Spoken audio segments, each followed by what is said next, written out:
So today I'll be concluding the story of my interesting journey to motherhood.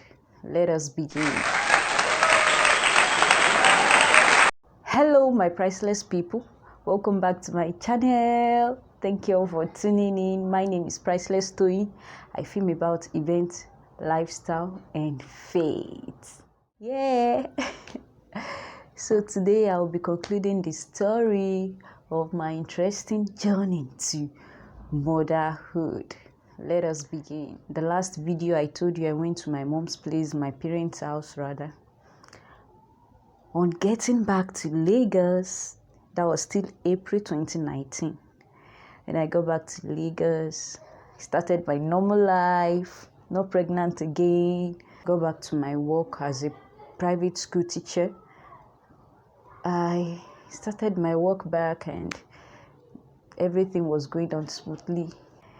There was a pupil in our school celebrating her birthday, and they told us to come and take a shot with her. That day, as I was going, the pupil was on the podium waiting for the teachers. As I was about to step on the podium, I felt lightheaded, as if I wanted to faint. So that really sent a signal to me. I was like, when I got myself back, I was like, hope it's not that I'm pregnant. That was May 2019. Hope it's not that I'm pregnant.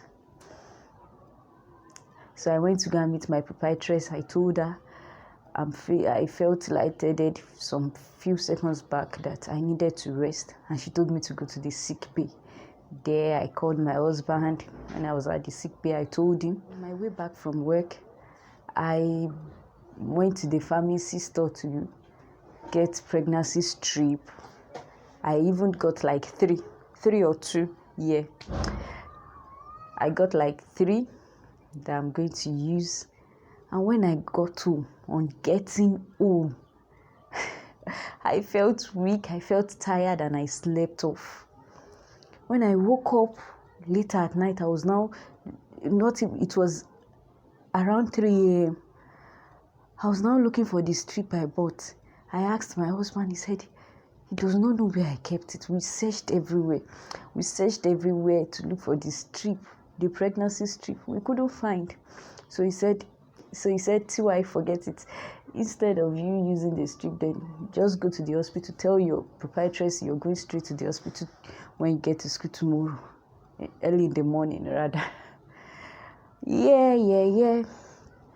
So I got to work the following day. I told my proprietress that I needed to visit the hospital, and she allowed me. On getting to the hospital, they took my blood sample. Because I told them straight that I'm here for pregnancy test.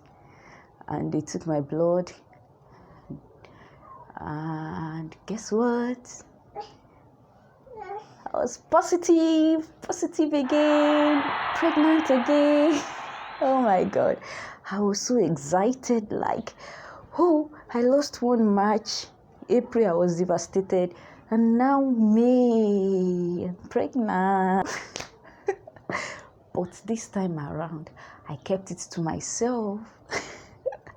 Of course, I called my mom. I only told my mom. So when they told me I was positive, immediately I forwarded it to my husband on WhatsApp. I called him, and we were just so excited.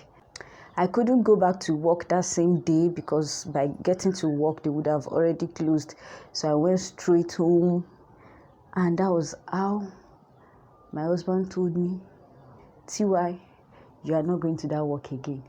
Just don't stress yourself. I want you to stay at home because of the pregnancy. And that was how I stopped teaching. That was how I stopped working till now. This YouTube is a job now. It's a job on its own. So I stopped working. At the hospital, they gave me 2 weeks appointment here. They said I should come back in 2 weeks. Fast forward to the 2 weeks. 2 weeks. Here we are. I went to the hospital, praying to God, nothing should happen. My baby should grow. You understand all those stuffs. So getting to the hospital, they told me I should do a scan. We did it. I did it, and the results came out, and here they told me my baby is fine.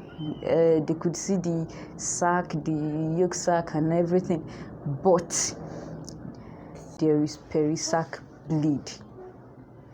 It wasn't funny. I asked the doctor the meaning of perisac bleed. He explained, but I couldn't just take it in the way he was explaining. So, of course, I went to check the Google. I got a lot of information from the Google and I was a bit scared. The doctor said because of my miscarriage, the last miscarriage, I should be on bed rest for 3 months. And that was how the journey started. For a whole 3 months, I was on the bed, from the bed to the bathroom, excluding those days, the 2 weeks interval that I used to go for the doctor's appointment. The following 2 weeks appointment I had when I did scan, I used to do scan then very well. They said there is uterine myoma. And what's that called? Fibroid. And there was this corpus luteum. Don't worry, you guys, I documented everything, so I'm going to show you guys all the pictures. So there is this injection the doctor used to give me anytime. He placed me on that injection. That injection, man. Oh God. Anytime he's giving me the injection, he gives me on my bum, and anytime he gives me, the injection goes straight to my womb, and the pain, oh my God. For that whole day, I would not be myself. I would just be in pains. And there is this progesterone drugs I used to use then. It was also the doctor that gave it to me. I use it every day. So I took the injection for 4 months. I took it for 4 months. I took the injection for 4 months, and also the progesterone drug. From the 5th month, that's my, that's my second trimester. I did another test, and that was when they said, maybe the 5th or the 6th month, I'm not sure right now. And that was when they said I had subchronic hematoma. Hey, all these big languages. I just don't understand. When they told me I had this subchronic hematoma, I called my mom. Mom, do you have any challenge, all these challenges while you were giving birth to the 4 of us? She said no, that she has not even heard of all these big grammar that I'm telling her. I was all those periods, I was just, my hope was just on God. Like, not that my faith on God was wavering, but my faith on me having that baby. I never see the possibility of me having the baby. So I thought I might lose this baby. Because subchronic hematoma, that's having blood around the placenta area also. That one is there. The fibroid too is there. So I was just like, will this baby survive? There was a day very early in the morning, around 4:30 a.m. I woke up to use the bathroom. When I used the bathroom, after using the bathroom, I checked the toilet, and it was full of blood. Like, the toilet zinc was full of blood. That was when I started crying. I cried my eyes out. I called my husband, told him he should come and see what I've seen. I told him he should come and check this, and that was where we concluded that I concluded that this baby is gone, because the blood was so much. And I read it on Google that once the blood flows down, that means you're losing the baby. Once the subchronic hematoma, like the blood around the placenta, once it comes down, once you see it, that means your baby is gone. So I cried My eyes out. My husband said, it was like, Tony, keep your feet tight, let's go to the hospital. It was 4:30, around 4 a.m. or 4:30 in the morning. So straight away we called the gynecologist. He said we should be on our way that early morning. We got to the hospital around 5 or 5:30, and they said we should wait for the sonographer. The hospital needed to call the sonographer before 9, so he came, and wow, he never told me to lie on the bed when I quickly put myself on the bed, and he did the test, and he said, look at your baby kicking. I screamed like, are you serious? Lo and behold, my baby was fine. I was so delighted. I quickly sent for my husband to come in. I told them to call my husband because he said he does not stay with me in the scan room. He would tell me, just go, Tony. So I told them to call him. When he came, he asked, Tiwa Alpha. I told him, our baby is fine. And immediately he left, came back again. And I saw, your eyes are red. What happened? You've been crying? First time my husband will cry. So I was like, okay, why are you not crying? The baby is fine. Why are you crying? He said, T.Y., honestly, I'm just encouraging you. I thought the baby is no more. I was like, oh, so you've been doing man up. But all glory to God.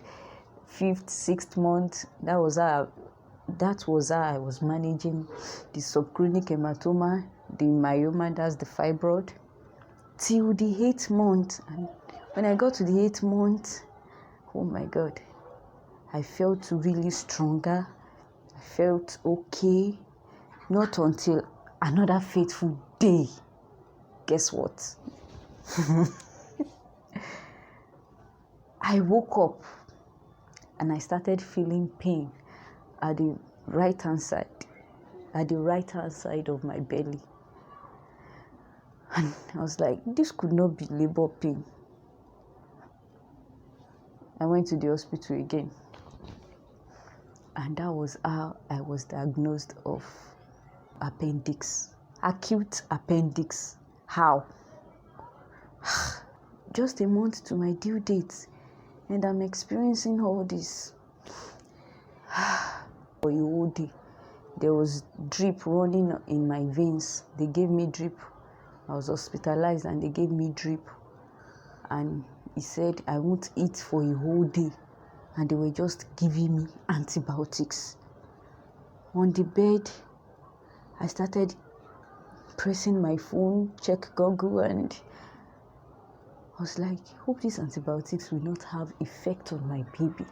I kept on asking the doctor and the nurses because I was scared. And they said, if it's not okay, we would not even give it to you. And my dear, my priceless people, it wasn't easy. All through my pregnancy, the only thing I enjoyed was that I could eat. Eba was my favorite. I could eat, and I added a lot of weight.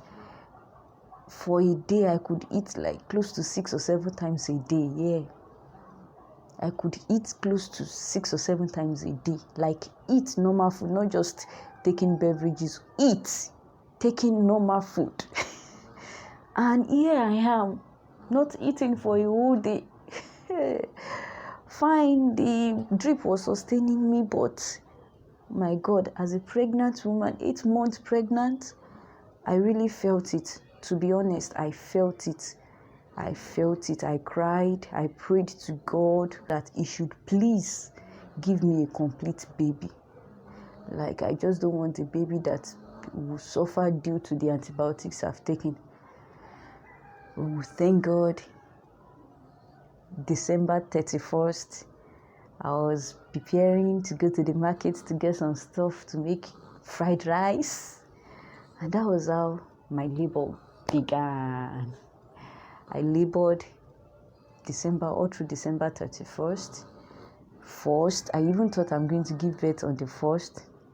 Not until January 2nd, baby was weak, the heartbeat was low, and that was how I was quickly placed on oxygen. And I was told the oxygen wasn't for me, but for my baby, because heartbeat was low. But I thank God, after so much effort, pushed me to the theater, and they brought out a beautiful, cute looking baby girl. And that was how I became a mother. January 2nd, 2020, I became a mother. Sharing this video, I understand marriage is not all about kids. There are some couple that could just decide they don't want to have kids. It's fine, it's okay. I personally, I love kids. My husband do love kids, so we are on the same page. And to those trusting God for the fruit of the womb, I pray that God in His infinite mercy will listen to your prayers, and very soon you will rejoice in the name of Jesus. Amen. Thank you all for watching. Thanks for watching. I really do appreciate. Please, the take home is that despite all, my God is still faithful. Please subscribe. Turn on the notification button, like, comment. I'll be reading your comments. I will be reading your comments. Thank you for watching. I love you. Bye.